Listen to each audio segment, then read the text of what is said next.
Hello, everyone, and welcome to Talk Nerdy. Today is Tuesday, June 27th, and I'm your host, Cara Santa Maria.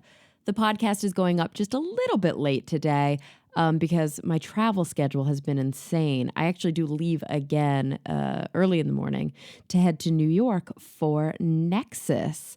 And if you guys are going to be in New York, you should definitely join me if you're listening to this on time. I've got a really, really incredible show for you this week.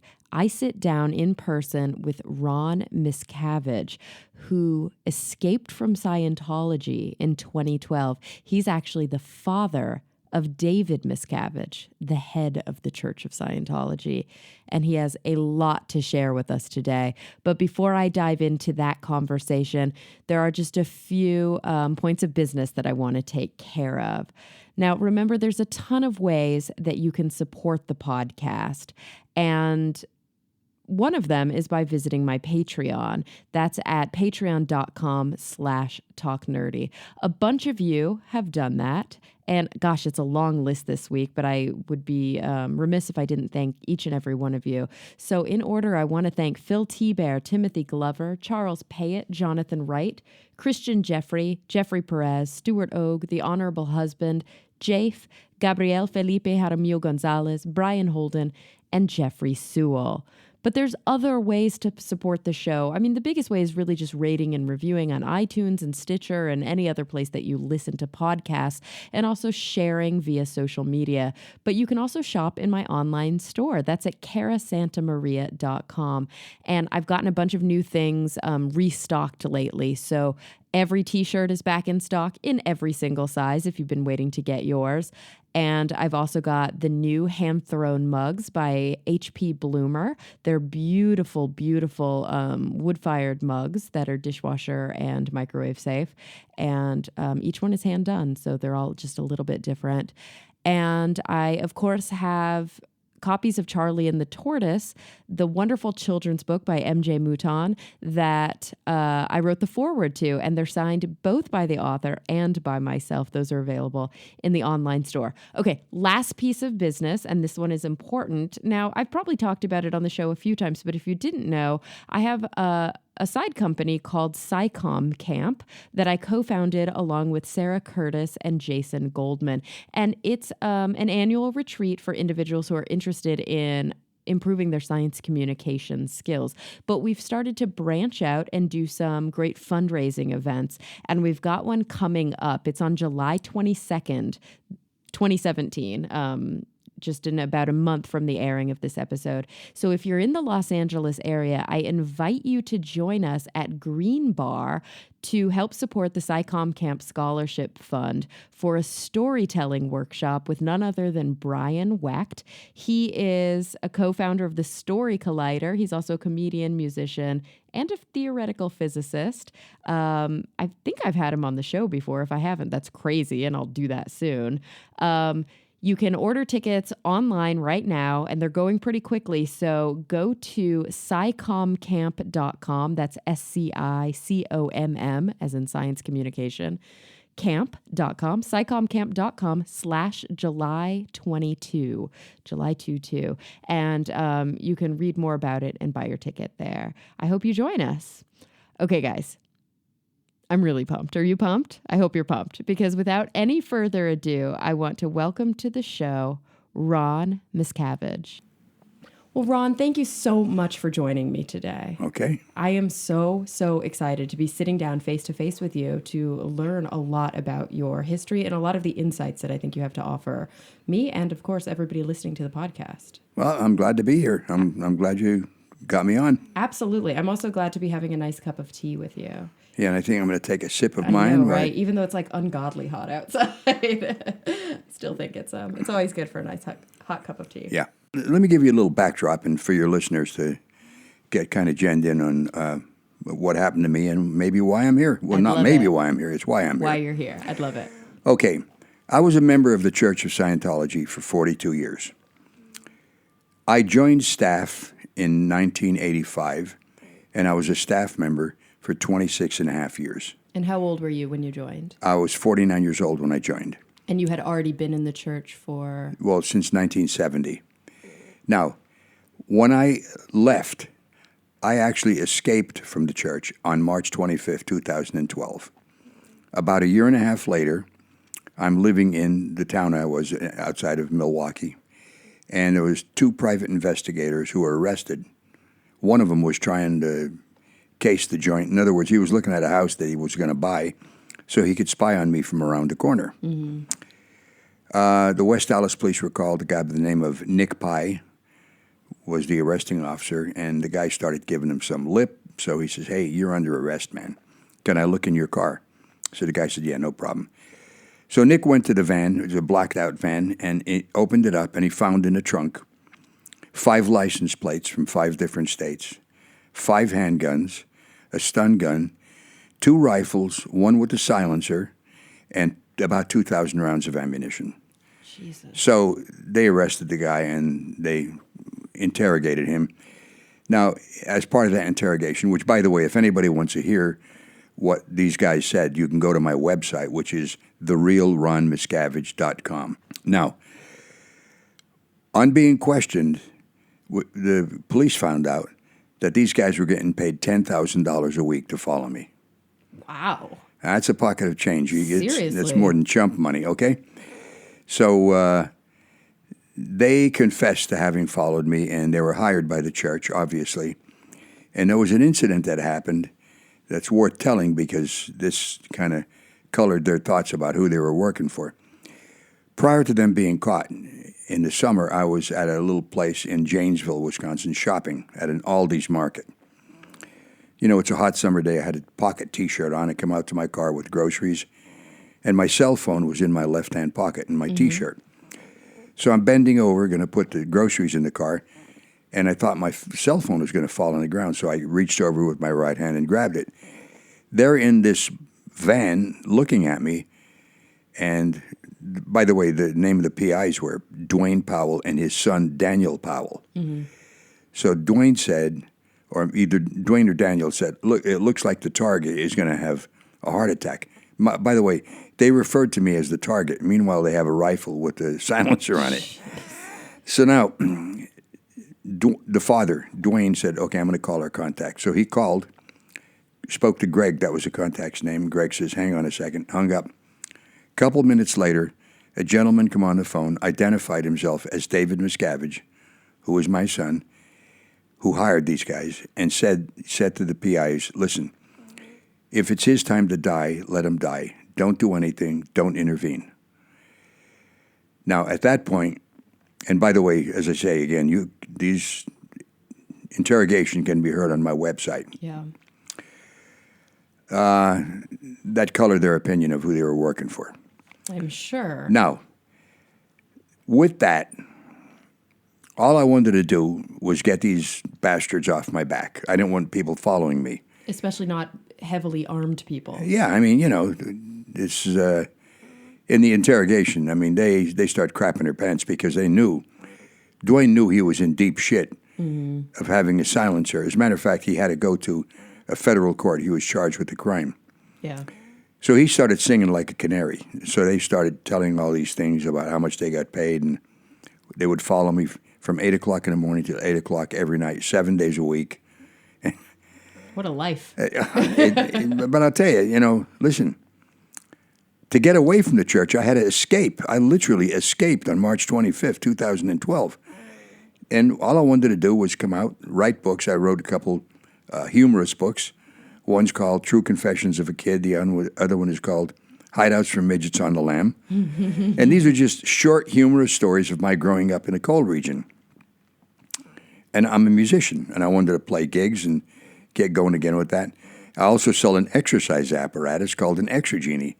And I started selling that because I've used it for 52 years. It's kept me in shape. I had my future all planned out, that I would just enjoy life. Yeah. Because living in Scientology, which we'll get into how my life was. So anyway, all I did at that point is I tried to get in touch with David, and the church wouldn't put me through to him. And then finally they got an attorney on the phone, and the attorney said, "Listen, David doesn't want to talk to you. He doesn't feel he could trust you."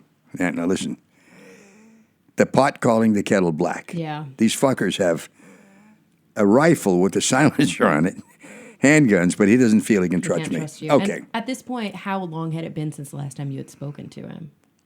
Well, when I left, that was the last time. Yeah, gotcha. After March 25th, I didn't speak to him again.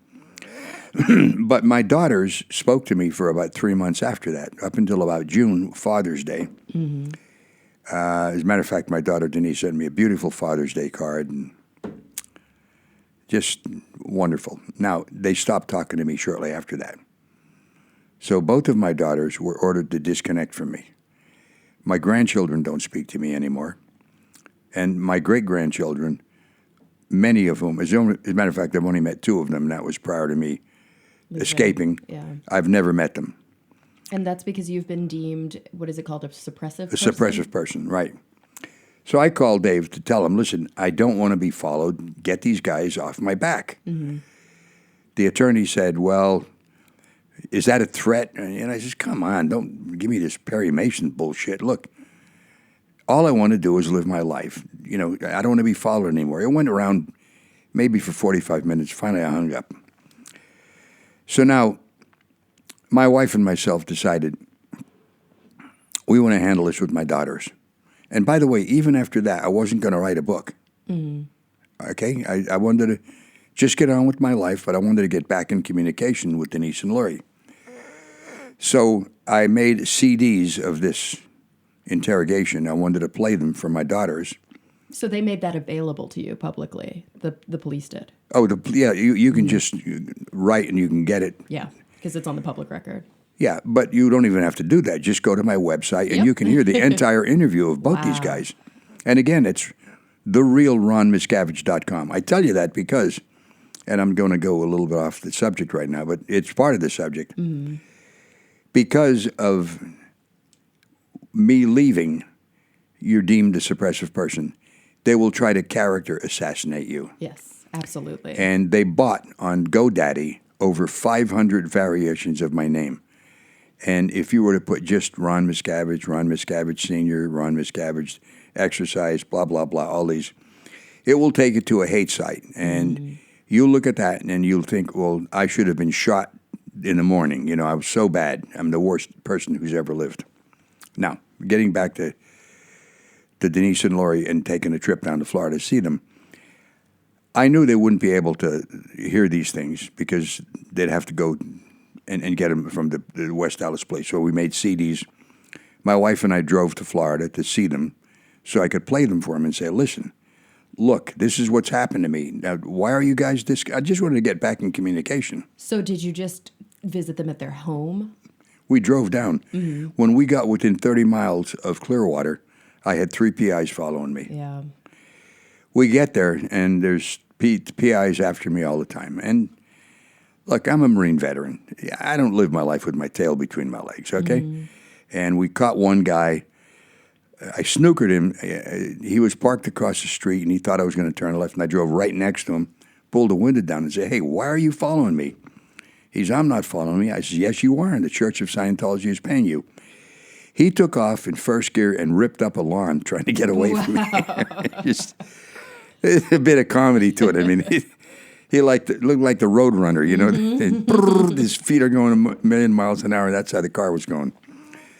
So now I'm down in Clearwater. I went to see Lori. She wasn't home.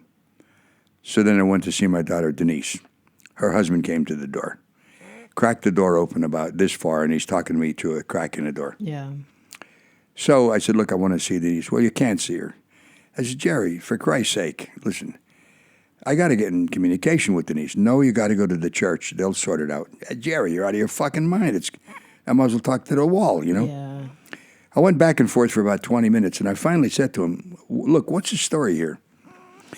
He says, well, I'll tell you, Ron. Denise and I are through with you and Becky forever.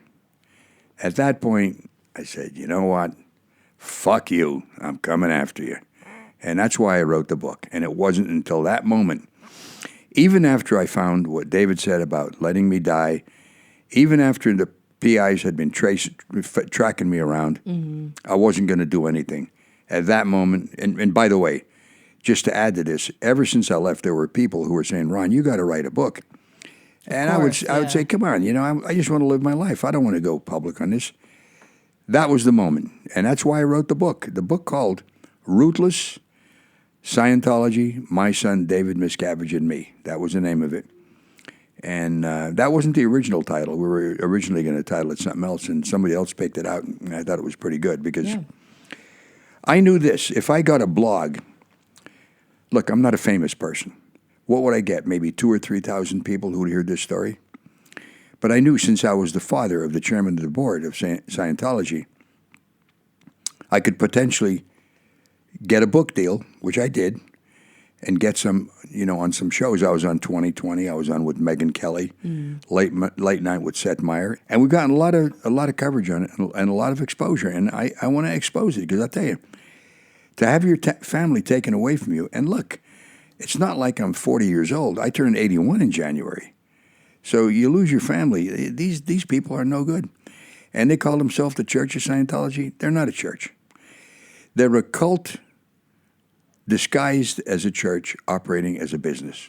Absolutely. Absolutely. And I mean, they are not alone in the kind of business sort of taking advantage of federal tax credits, all of the different ways that churches do function as businesses. But I do think that in many ways there is a significant difference between the quote-unquote Church of Scientology and some other pseudo-churches, pseudo-cults. I was raised in the Mormon church, right, which many people will cast as a cult, but compared to Scientology, Mormons are Methodists. You know what I mean? It's like, it's leaps and bounds different. So I want to talk a little about family first. You have one son and 2 daughters. 2 sons. I apologize. 2 sons and 2 daughters. Yes. And you and your wife left the church together. Yes. Do any of your nuclear family speak to you at all? When you say nuclear, you're talking about the ones who are still in the church? Like the ones who are closest to you, sons, daughters, brothers, sisters, parents. Okay, my one son, Ronnie, I speak to him all the time. He has a daughter, Jenna. I speak to her, well, not all the time, but very frequent. And their 2 kids and her husband, Dallas. She left the church also many years prior to me. And there's 2 beautiful little kids. We went out to visit them, which I hadn't seen them in, well, ever actually, because I didn't see her since she got married. But that was a great visit. But Denise and Lori and my grandchildren, Michael, David, Tara, I could name them all, but none of them talk to me. And of course, David. Well, David does not talk to me at all. Yeah, you have the most contentious relationship there. Absolutely. And look here's the penalty if they were to talk to me. If Denise were to talk to me, as an example, she has a daughter in the Sea organization, Tara. Tara would never speak to Denise again. She has other children. They also might not speak to her. Her friends would disconnect from her. She did have a job at a Scientology school. I don't think she's doing that now. I try to get information from other people who know her what she's doing, but if she had a job with a Scientology employer, she'd be fired that day. Yeah. The same thing would happen to Lori.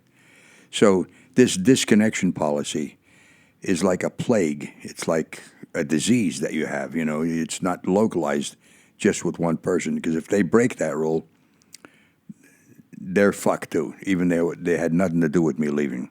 And the function of this disconnection policy within Scientology really is to shield the individual members from the outside world, isn't it? It's totally. To prevent them from seeing realistic evidence and information about the cult that they are actually That's in. Exactly right, Cara. Yeah, I mean, I don't have to add anything to that. I mean, if people hear that and they accept it as the truth, they got the story. Yeah. Now, when I got in Scientology in 1970, totally different, and it was like for the free spirit almost. I remember when I first got in, I thought, man, this is great, and just there's beginning courses that you do, and there's courses on communication, which improve your communication skills, interpersonal relationships, and just a lot of things that you can then use in life and demonstrate a greater competence and lead a more successful life. And I thought, this is great. I should get my whole family involved. And the bottom line is I got everybody involved. So it wasn't really like any other church you had come across? Never. No, not at that point at all. And where were you living when you first were exposed? In a town called Willingboro, New Jersey. And it was interesting. How, you want to hear how I got involved? Yeah, I'd love to hear that story. Wouldn't you like to I'm know? always fascinated by how people first make the decision to join a church. I know, yeah. Yeah. What happened is I was working with a friend of mine, Nelson Sandy, who's a musician. I worked also at a sales job with him. So I had 4 kids. I mean, I played all the time, but you got 4 kids, you have to meet the bills, you want your family to live good. So I always had a day job, you know what I mean? Nelson was a singer. He's the one that said to me, I used to be a doctor, but I lost my patience. Hi-yo. It's still funny today. Yeah. We were working a gig in Greenwood Lakes, New York, and he was singing. We both got off the bandstand. Guy came over to him and said, Nelson, you're a great singer. Can I buy you a drink? He says, no, but can I have the money? So he was always good with one-off statements. But anyway, Nelson said to me, Ron, how would you like to make an extra $100,000 this year? I thought, man, that sounds great. Yeah. So I says, well, what's the bit? He says, well, come with me. He says, I'm going to introduce you to a thing called Holiday Magic. So he took me to an event which is called Opportunity Meeting. Okay. And they would go over on a chalkboard how you would make money with this. And basically, it was a multi-level marketing. Pyramid scheme. A pyramid scheme. And look, the only people who really make a lot of money are the people who originated to begin with. They're at the top of the heap. Yep. The other people are bottom feeders, okay? And this is the way it goes. But I saw it, and I thought, this isn't going to work. I said, Nelson, this is bullshit, you know? We went out for a couple drinks, and I started thinking about it, and I thought, you know what? Maybe it will work. Anyway, I got involved, you know? Mm-hmm. So I was at an opportunity meeting that we were doing. That is Nelson and myself, a girl, and also a guy who was involved. There was 4 of us. We formed a little team. And I'm talking to somebody across from me, and there's this girl who was talking to somebody across from her. This guy, his name was Mike Hess, said, I'm a Scientologist. And I said to this guy I was talking to, I said, excuse me, hang on, what is that? For some reason, that name rang a bell with me. And I don't know why it did, but it did, you know. And I pinned him down, and I made him tell me about it for about a half an hour. And boy, it interested the heck out of me. And he said, look, if you become a Scientologist, you never have to take another aspirin. I said, what do you mean by that? He's, well, here's what you do. And he gave me a little drill. And by the way, I tell you what this drill is in my book. So some weeks later, I'm driving down a highway in New Jersey. I had a headache. So I thought, oh, shit, I'm going to try this out. I tried the drill. My headache went away. And I thought, wait a minute. I got to check this out. So now what I did is I went to a place where he told me to go in Woodbury, New Jersey. Mm-hmm. A guy by the name of Frank Ogle owned a cafeteria down there, and he would hold a meeting every Tuesday and Wednesday and talk about Scientology, and we would drill things with each other. So I went there for about maybe a month of Sundays. Of Tuesdays or Wednesdays. And I figured, okay, I got what it is, and what I got out of it was a good communication skill. Yeah. So I stopped going. But now, getting back to what I said, maybe I didn't say this so far. Did you know that David, my son, was cursed with asthma as a little baby on up? Gotcha. I mean, real bad asthma. I know, like, when he was born, he had an asthma attack almost that day. And I'll tell you, that was a bane of his existence. Mm. And I was the one who really cared for him. Look, don't get me wrong. His mother was good to him. She was a good mother, you know. But when it came to asthma, I'd be the one that would quickly run him to a doctor, get him a shot, you know. And it's a lot when somebody has really bad asthma. Oh, Jesus Christ, he would suffer, man. I'll tell you, I pity the kid because my other 3 kids were all healthy and strong. He was strong, but he was always small, and sometimes at night I'd have to sit next to him in bed and hold his hand while he went to sleep. I was worried that he might fucking die from this, you know, that bad. Yeah. I mean, there was one time, and I used to try unusual solutions to handle him. It was a winter day and very cold outside, and I'm in the house with him, and his asthma attack is so bad, he's turning blue. So I took him upstairs, took off his clothes, took off all of my clothes, put him in my arms, and stepped into the shower and put the shower on warm. And I says, now, David, I'm not doing this to punish you. And he's choking his life out, okay? Yeah. I turned the hot water off. That water came out completely like ice cubes. He went, he started breathing in and out, and it kicked in the reflex. I took him out, I rubbed him down with a Turkish towel and gave him a kiss, and he was handled for the moment. Yeah. But I knew at the best, it was a perfume on shit handling. You know what I mean by that? Exactly. It just handled the symptom. But he's going to have another attack. He's going to have another attack. Yeah. So by now, I figured I got to do something. Now, there's such a thing in Scientology called auditing. Basically, auditing is counseling, but it's not like any other counseling that you'd get. When you're auditing another person, you're basically having a two-way communication cycle with that person. And there are certain rules that you follow, like you don't evaluate for the person. Okay. You wouldn't tell a person, oh, well, the way you feel that way is because blah, blah, blah. Or you don't invalidate. They would say something, oh, come on, you don't believe that horseshit. No, none of that goes on.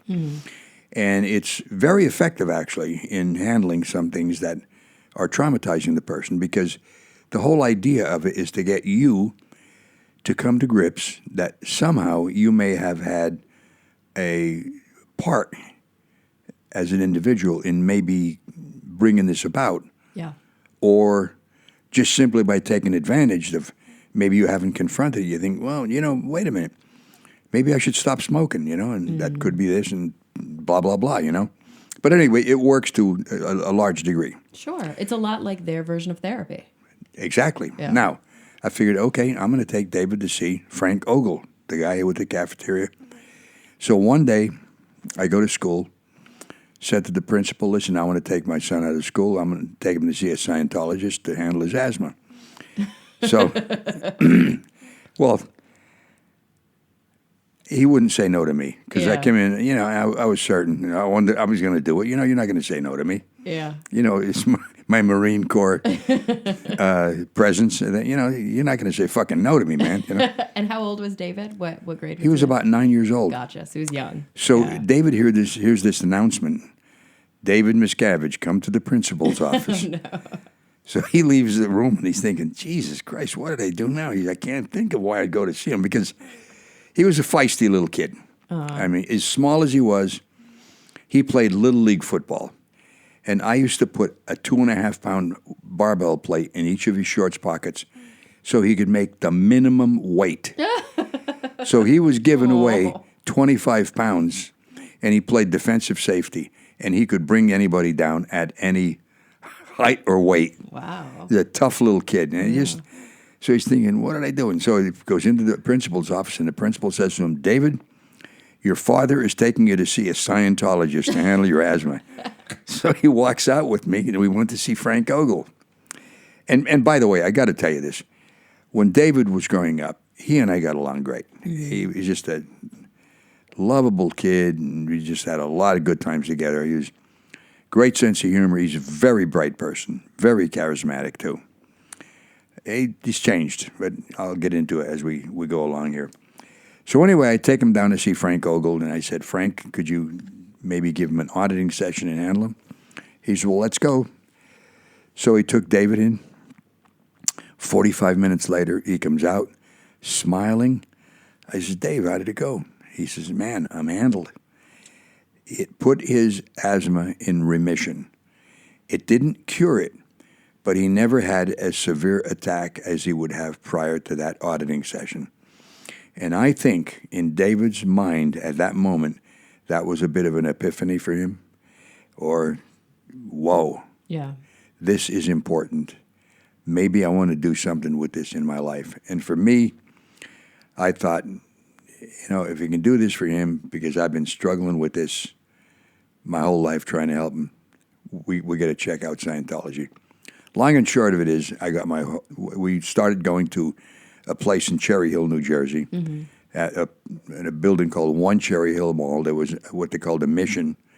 And I took my whole family and got them all involved in Scientology. And how big was the organization at the time? Like, did you meet a lot of other people, or did it feel quite small? I have no idea how big the organization was, but from reports I got later, there was about worldwide, maybe about 100,000 people. Yeah, it's small. Yeah, It's much smaller than they would lead you to believe. Yeah, this is the mouse that roared, if you know what I mean. Yeah. Or it's the guy behind the curtain, Wizard of Oz, pulling the levers, okay? Yep. What a great movie. Absolutely. I still occasionally rent it and watch it, you know? But so do you think that's a common way that individuals find themselves in Scientology, is that they have these auditing sessions and they're really able to home in, I should say, on a weakness, a psychological complication, a physiological complication, and exploit it? I think so, yeah. I think a lot of people in those days were brought in word of mouth. I mean, some people would go in, really have some good wins, as they say, and they'd get their friends and say, hey, listen, you got to check this out, you know? Yeah. And that was my experience. I went in because of originally Mike Hess saying I'm a Scientologist and me digging into it. And then with David having the asthmatic attack and Frank Ogle auditing him in. And I thought, this is great. And so we got in, and I was so enamored by it. In about a year, I sold everything I had and took my whole family to England for a year and a half to study over there. Wow. My whole family I took over. And so when you studied, is that when you started to learn about some of the like science fiction underpinnings? Not the first, excuse me. Yeah, it was that first trip. But I went over prior to that to do some auditing. But then when we went over in 1972, that's when I did what we refer to as OT3. OT3. That's about Xenu and the body thetans that you're talking about. And that's, they're pretty forthcoming in the sort of doctrine underlying Scientology with most of its members? If you're at that level, yes. Gotcha. You have to get to that level first. But look, in those days, there was no internet. Yeah. You couldn't find out about any of these things unless you went and did it, because the rule was if you got to that level, you didn't tell anybody about it. Yep. And there's another rule. You don't talk about your own case. Like if you had trouble with auditing or even discovered things about yourself, you were not allowed to talk to somebody else about it. Now, what would be the penalty? Well, you're in an auditing session a lot of times. That would come up as something you're withholding from telling the auditor. So you would confess that, and that's a bit of a sin or a bad thing that you've done. And then you'd have to do what's called conditions. Okay. There are formulas that if you find yourself in a certain state in life, there is a formula that you apply to get to a higher state. Yeah. And if you do something that puts you in a condition of treason, you also have a formula that could take you up to the next higher condition called enemy. And from enemy, you would go into the next higher condition, which is liability, and then work yourself up into a normal operating basis. So you didn't want to have to do all that bullshit, so you didn't talk about any of these things, okay?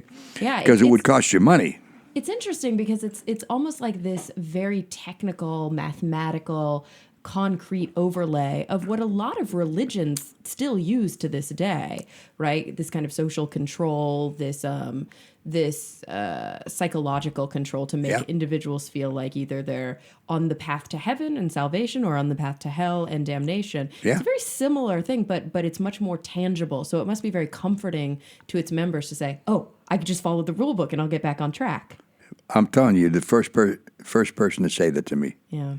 It's something I could have said, but if I had been asked the right question, but I'm telling you, you're exactly right. As a matter of fact, what you just said to me, if there were a set of questions that you would ask somebody to come to that conclusion, that would be an example of auditing. Gotcha. where they would say, "Oh, wait a minute, that's right. Yeah, I do feel better because I can get out of this condition." That would be an aha type of moment. But yeah, that's exactly like in the Catholic Church, you can be excommunicated.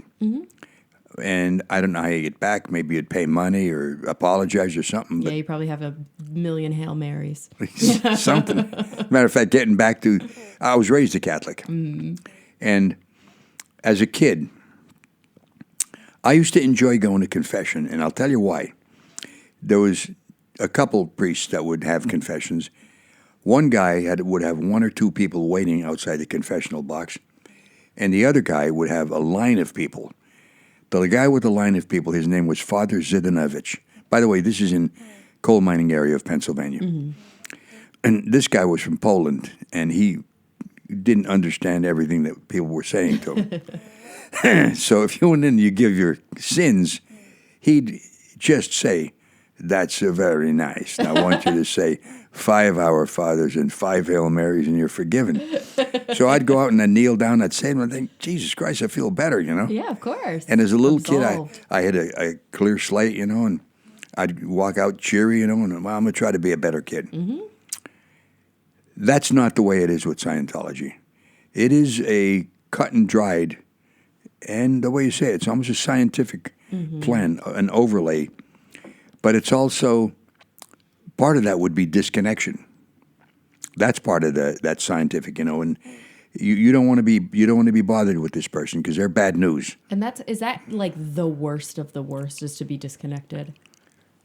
Yes. Yeah. Because then you could be deemed an enemy. There's a policy called fair game, which you probably know about.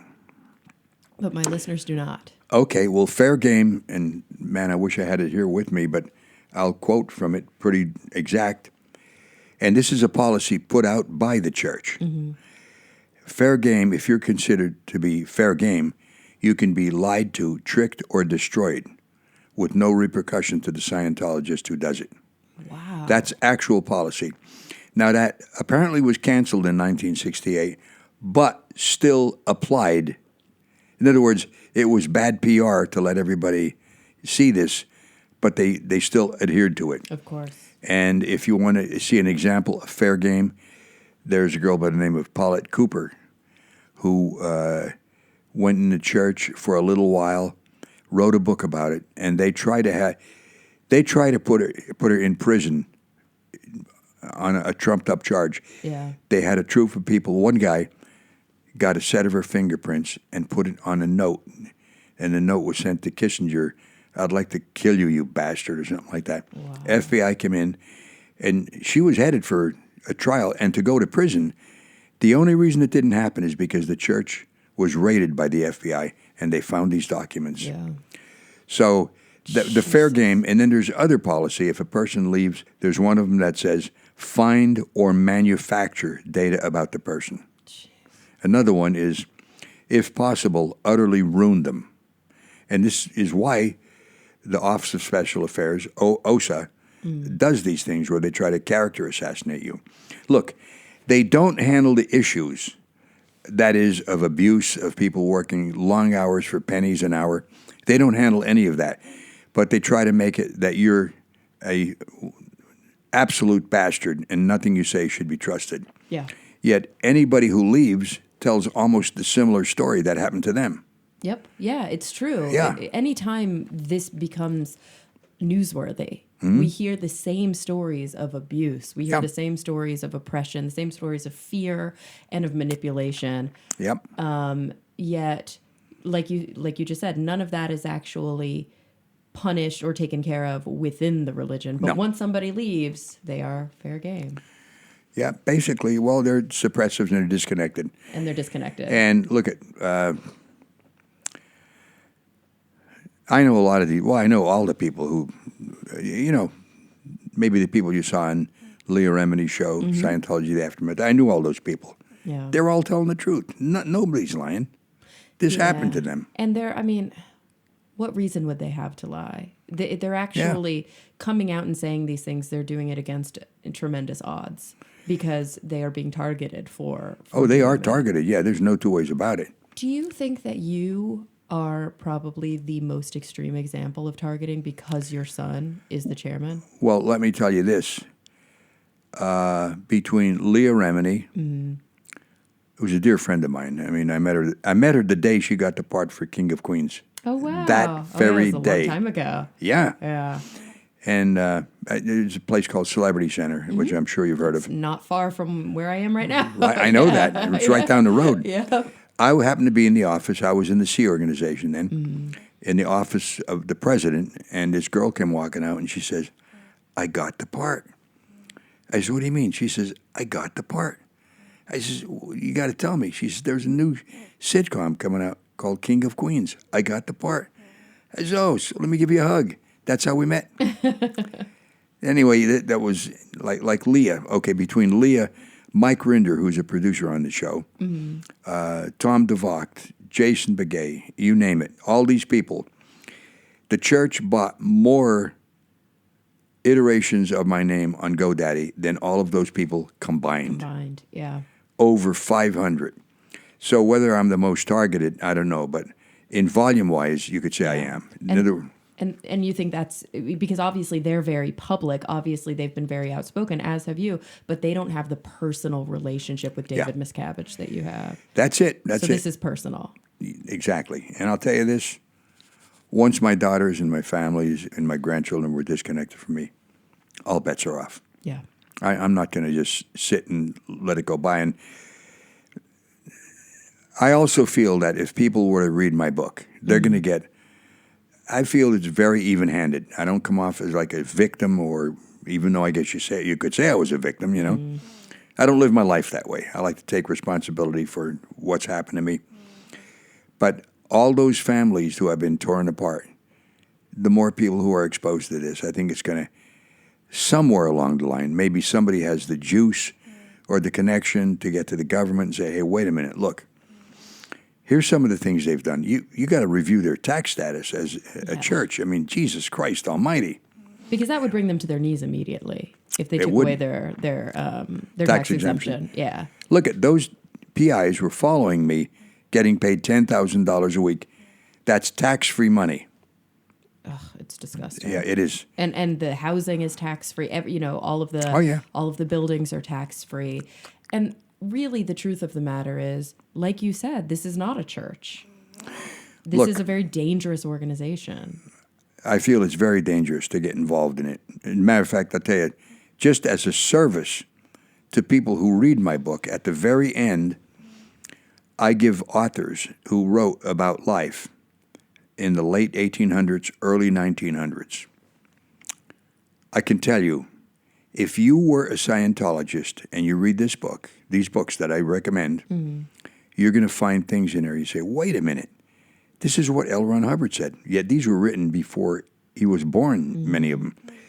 Now, L Ron Hubbard said that he researched Socrates, Plato, Aristotle, Francis Bacon.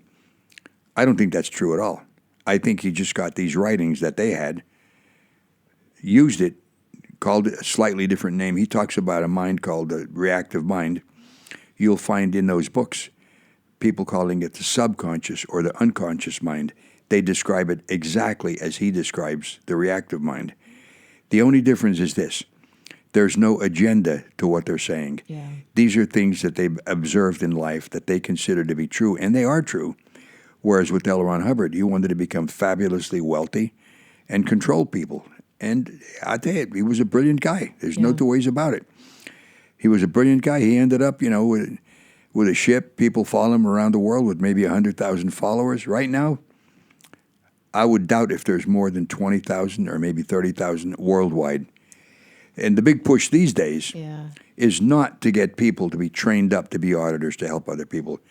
It's to donate money to buy buildings so that they can say, we're expanding. Yeah, they're expanding the real estate holdings, but these buildings are filled up with air, not people. So they have these beautiful structures, and if you drive by and look in the windows, there's nobody there, all right? It must be such a strange feeling, though, to be your son and to know this. I mean, he can see the records. He knows how many members there are, and yet continues to push this vapor. Okay. look, let me tell you just a little bit, and I think it's worth hearing.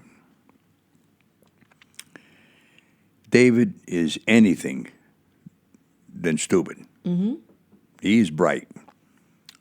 As a matter of fact, I would say he's brilliant. I personally believe if he would have taken a different route, he could have done this with the company and rose to the top. Yeah. That's my opinion.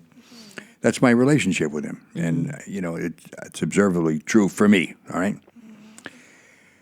But now David, when he was about 15 years old, I came home from work and I saw him laying in his room, and he was laying in bed, kind of holding his head behind his hands like that, I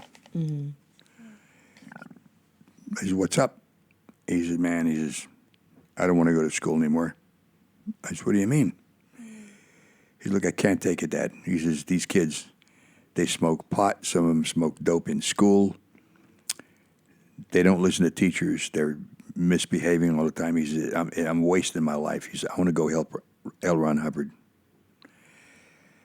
So I thought to myself, boy, I'll tell you, he's already a trained auditor, and he's a good auditor. Yeah. He's trained in Scientology. And I thought to myself, well, when I was 17 years old, I joined the Marines. And I looked back at that. And I remember my dad, who had a sign for me because I wasn't 18 yet. He said, "Ronnie, Jesus Christ, these guys are the first in. Are you sure you want to join the Marines?" I said, "Yeah, I really do." So I joined the Marines. My first night in boot camp, I said, "This is the worst fucking mistake I've ever made in my life." If any of your audience or you have seen Full Metal Jacket, that's exactly how it was. Jesus. Everybody got punched in the gut or had their head smashed against the bunk ahead of them. I thought, I've made the biggest blunder ever. About 12 weeks later, I said to myself, I can make myself do anything. Yeah. They changed me from a non-disciplined civilian into a disciplined Marine. And it's helped me in my entire life. Not just then. I've applied that discipline to many of the things I did in my life, and it's helped me. And I thought, well, look, I was 17. He's just going to be 16 shortly. He probably is right, because I could see him doing well there. So I said, "Okay, Dave, I'll help you." Yeah. His mother was totally against it. She couldn't believe he was going to do it. She didn't fight him, but she was in a state of, like, "Dave, I can't believe you're going to do this." So when he was 16, the day after, we went to the Philadelphia airport. I bought him a plane ticket, and I got him some clothes and some money. And he went down to Clearwater, and he joined the Sea Organization. And within about 7 months, he was working with L Ron Hubbard. He rose right to that position. As a matter of fact, in those days, L Ron Hubbard was shooting movies to demonstrate some of the tenets of Scientology so they'd be easier for people to get. And David was the cameraman.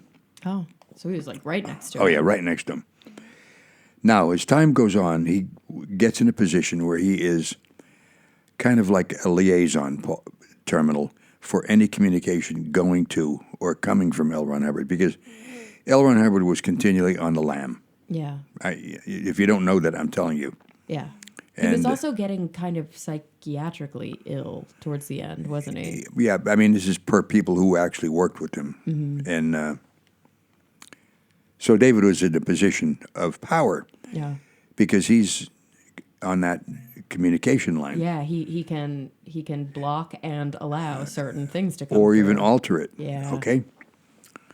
So now, L Ron Hubbard dies. Prior to this,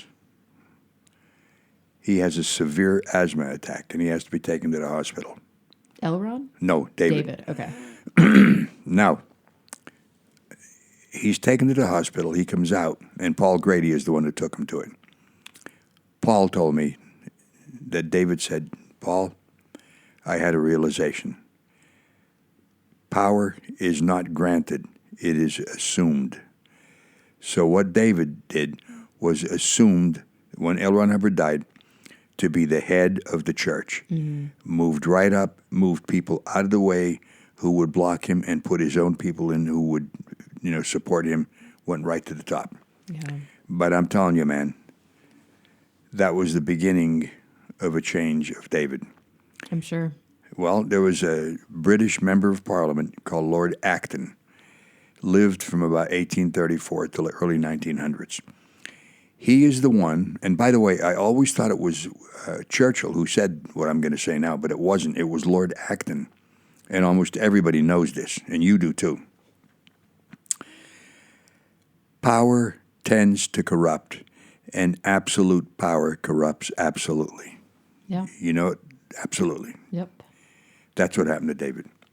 And I think it went and turned him from Dr. Jekyll into Mr. Hyde. Do you think, obviously this was a very specific systematic choice that he made. You know, he pulled the strings that he had to pull and he got in the position he wanted to be in. That said, do you think he is a true believer? In the technology? In the teachings of Yeah, the well, church? okay, the teachings are called technology. I'm sorry. Yeah. Yeah.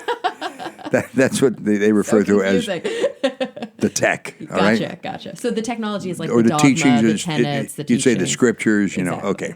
Gotcha. Yes, I do. And yeah, look, he was an auditor. And there were times when even I said things to him where I had a realization. And he could go right into this auditor's presence. There's a certain set of rules you have as an auditor that you take on when you're auditing another person. Like you don't evaluate for them, you don't invalidate it.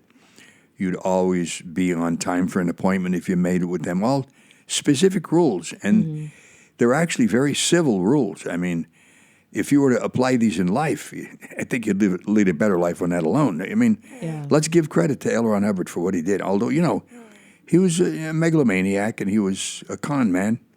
All those given. He had some genius to him, and no two ways about it. Yeah. You couldn't do something like he did and be completely bad. You couldn't be like a Howdy Doody and pull this off, all right?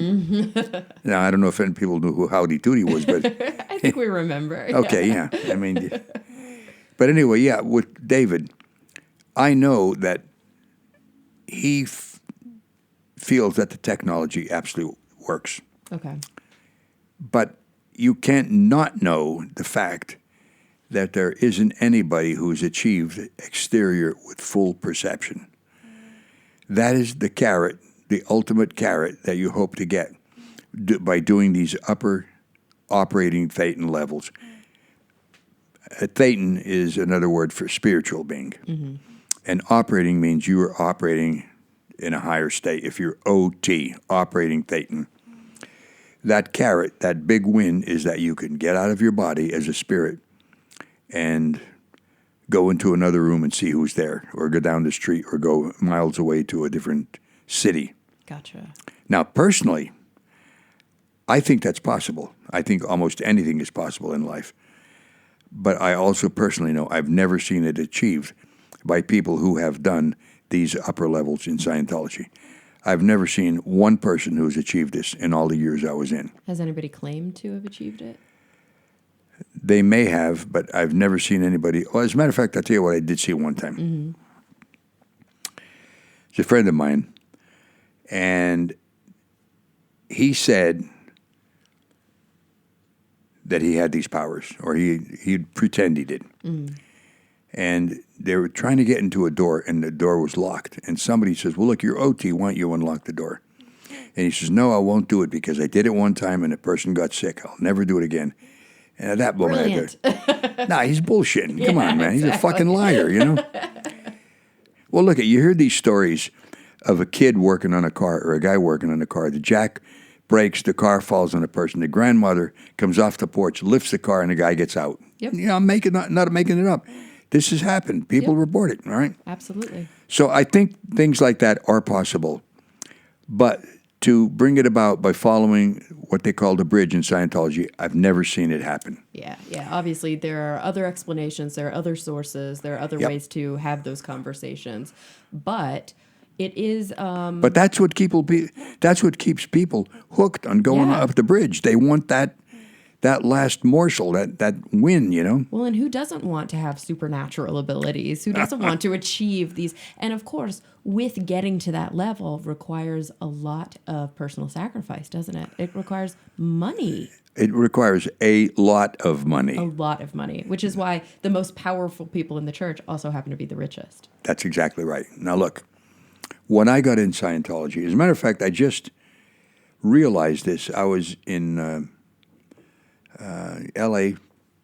to do an interview on another show. Mm-hmm. As a matter of fact, Joe Rogan. Yeah.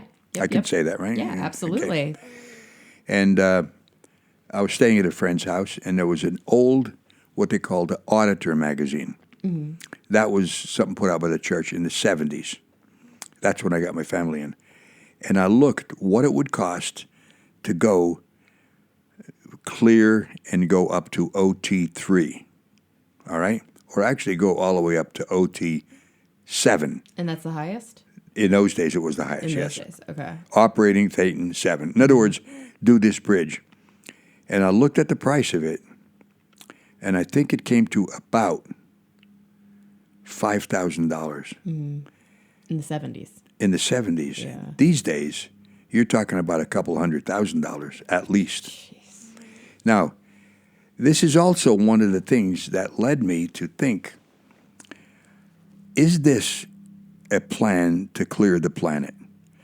What I mean by clear the planet is bring everybody to a state of mind where they have their complete wits about them. They're not bothered by something mentally or any trauma that may have happened to them. They're still walking around with it.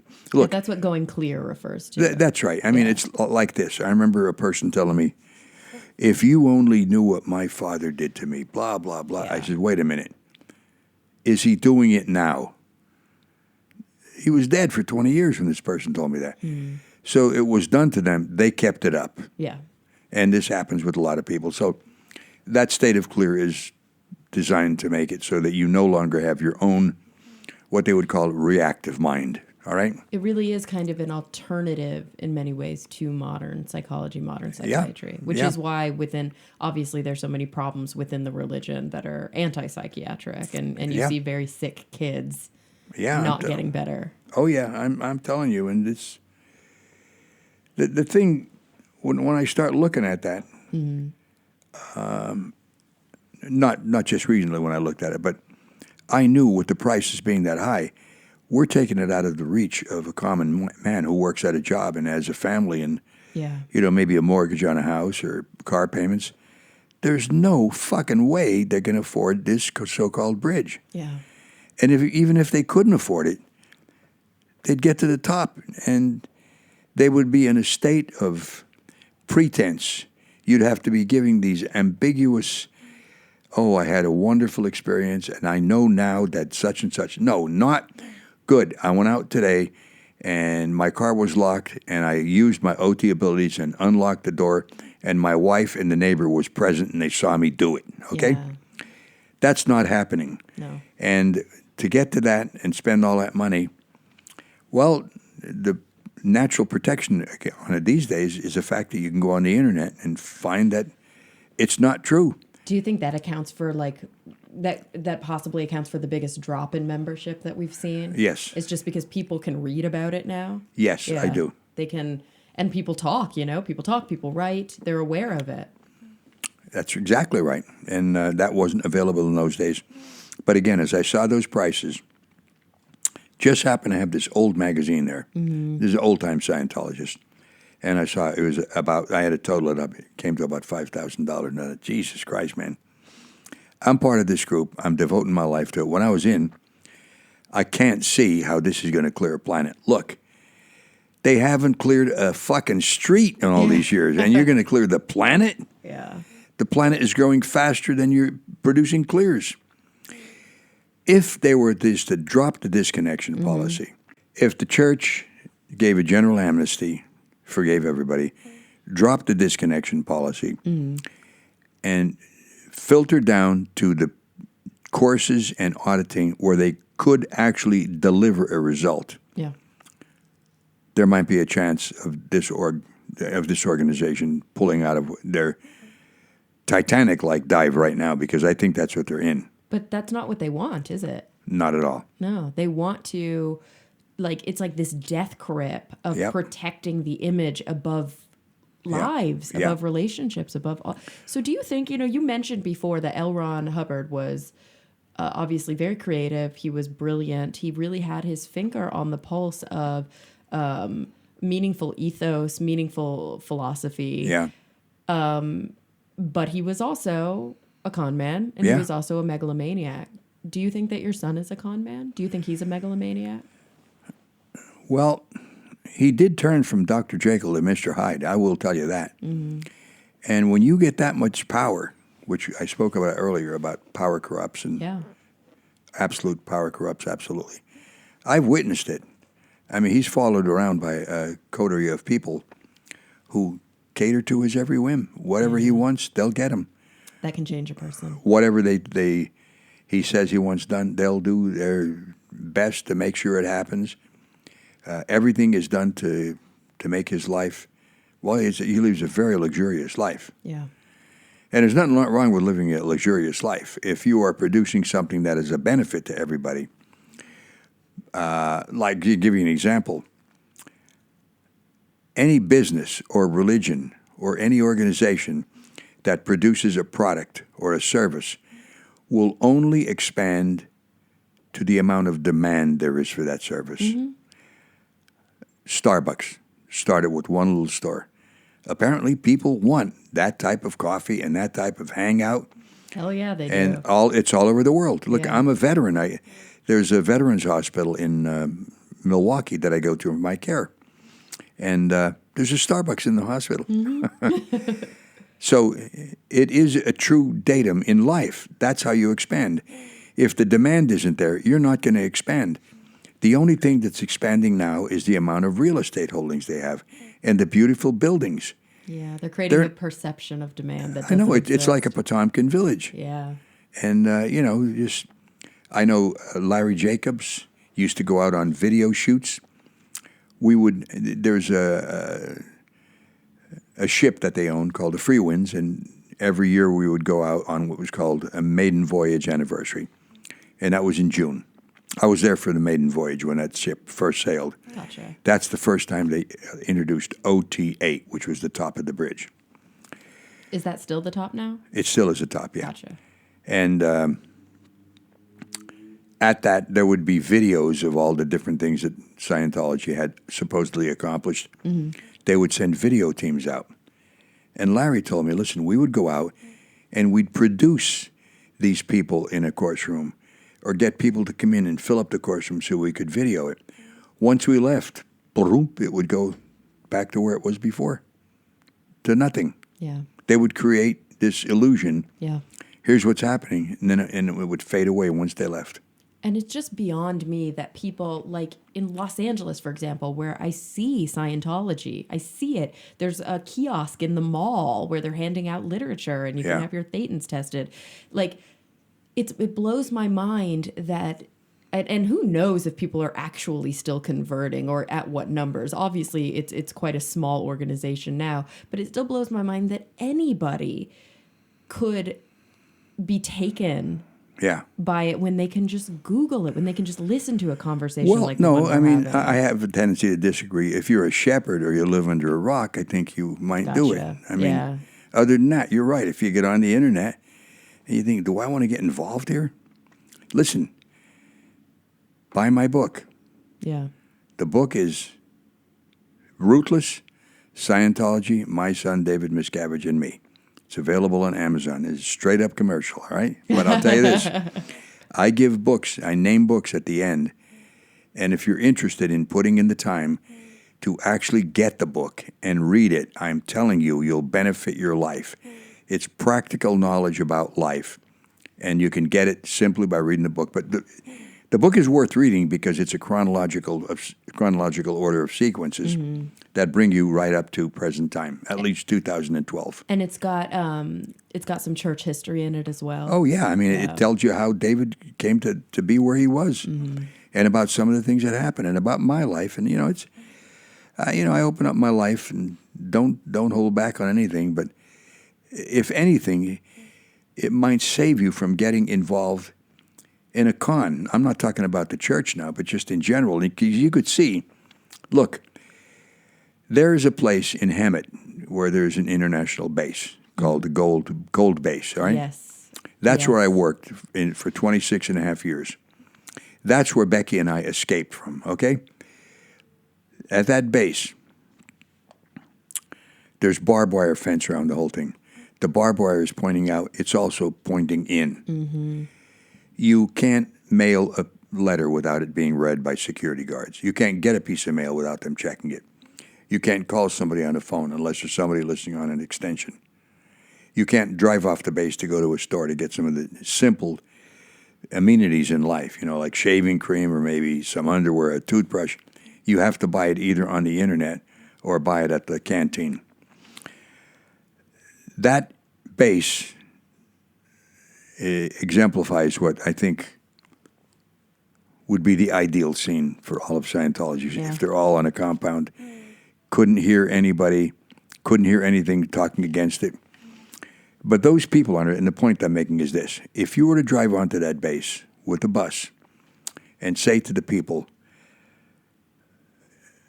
get on the bus, we'll give you $10,000, we'll give you an apartment, we'll give you a job. And a new life. I don't know if you get one taker. Yep. That's why it's legal, right? Because you sit here and think, how is that legal? Because they're there by choice. I'm doing air quotes when I say by choice, but in their minds, they think it's by choice. That's one of the things I do in the book. I'll tell you how a person builds a mental prison where you build your own prison. You're not trapped as much as you are by your own considerations that keep you locked into that. It's just like maybe why a woman may stay in an abusive marriage. Mm-hmm. She has certain things she thinks, I've got to do this because of whatever, okay? Yeah, the bias, the cognitive dissonance. We have the ability to convince ourselves of many, many dark things. Oh, yes, and I'll tell you this, and I love this quote. I've said it on every interview. I might as well say it here. Mark Twain said this. It's easier to fool people than it is to convince them that they've been fooled. Yeah. Isn't that a great statement? It's so true. It's so true. It's an observation in life that I consider to be true. Yeah. So that's what happens if you want to do the ultimate, which is turn over your future existence. You join the Sea organization, go in, and maybe you'd work your way up to the international base, and boy, you would regret it. Sure. You would regret it. And instead, you should do the opposite, which is read Ron's book, learn everything you can about this fascinating cult. And also read these books that I recommend at the end. I swear to God, look, it's going to take a little bit of effort on your part, but it's well worth it. And they're expensive, though. That's the only problem. They cost. Old? No, the books that I recommend. Yeah, is it just because they're like old and there aren't? Yeah, I mean they cost print? as high as $1.99. I had to wait for it. No, I set you up. I'm sorry. Well, no, I'm not sorry. I wanted to set you up. Look, they're over 75 years old, so you can't really copyright them as your own writing. So you can only charge for the print of or whatever. But on Kindle, you can get most. I got one, the complete works of this guy for $1.99. AndLl tell you, it's like gold. It's like finding a store that sells gold for $1 a pound. I'm touting these guys. They were wonderful people, and they just wanted to help their fellow man. And I think that's where L Ron got hold of his. Well, I was in Scientology for 42 years, and I studied it, and I could point out things. Whoa, this is what he said. Like verbatim. Yeah, almost like it was almost like copy and plagiarism. text. Yeah. Jesus Christ, man, Yeah. I do love the fact that knowledge is incredibly inexpensive when it really comes down to it. You just have to put in the effort. Yep, and I'll tell you this, there's nothing better than knowledge. Maybe your health, I'm sorry. Yeah, your they health, really are two sides, I think, of a very similar coin. Yeah. Well, Ron, I hate to tell you this, but we have been going for an hour and 15 minutes. I know, it's just like, I could talk to you for 5 more hours, but I would hate to keep you on such a beautiful Friday in Los Angeles. But before we go, I do the same thing at the end of every episode where I ask every single guest, and oftentimes my guests on the show are scientists or individuals within different kind of atheist groups, but mostly I have scientists on the show. So I'm super interested in your answers to these 2 questions I ask everyone, because I think they'll be quite different.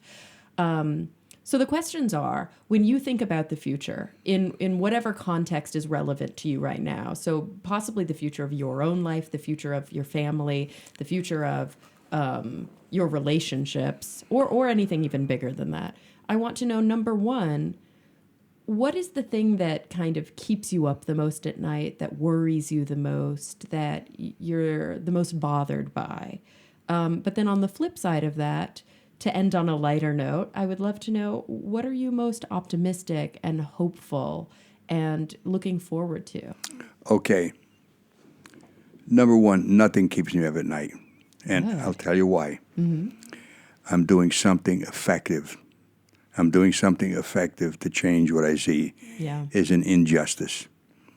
As long as you do that, you can sleep in peace. Mm-hmm. But if I were to walk away from this, you're right, I would have a terrible fucking time falling asleep at night. And I refuse to walk away from it. As long as I'm talking, as long as I'm walking, I'm going to go after these people. I want this changed. I want people to be reconnected with their families. Yeah. I got to ask before you move on to what you're hopeful about. Does that scare? Are you scared for your own safety? No.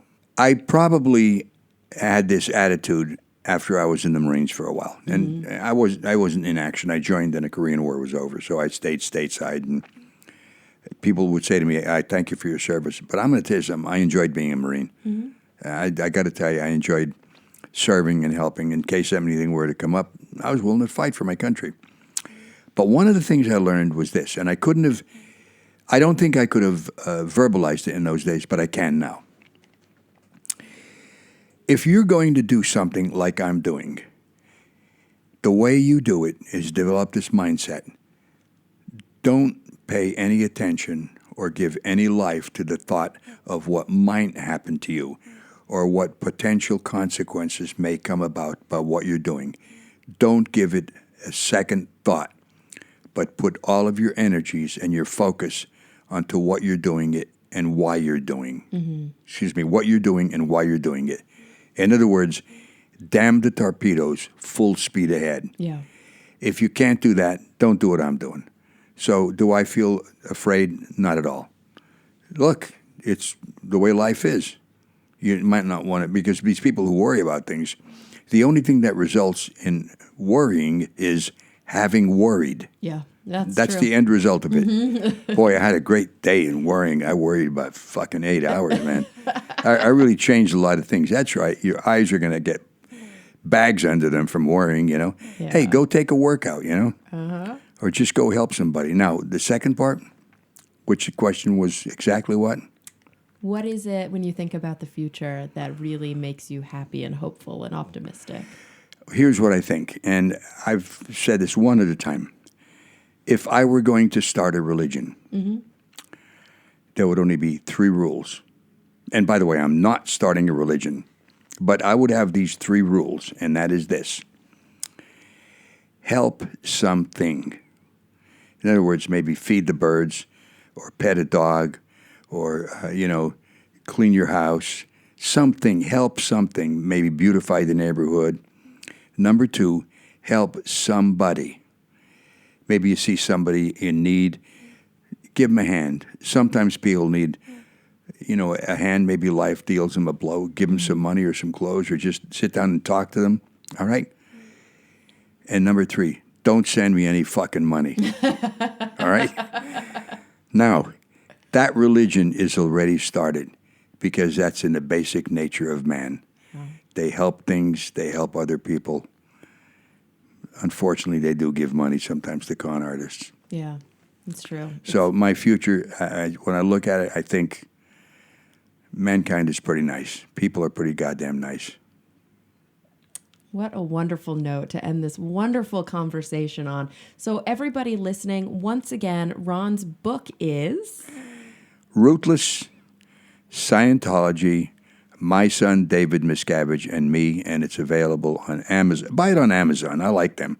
It's in bookstores, but you can go to Amazon. Boom, you get a good deal, and it's quick sent to you. And if you want to learn more about all of the things we've been talking about, other than getting the book, you can go to his website, TheRealRonMiscavige.com.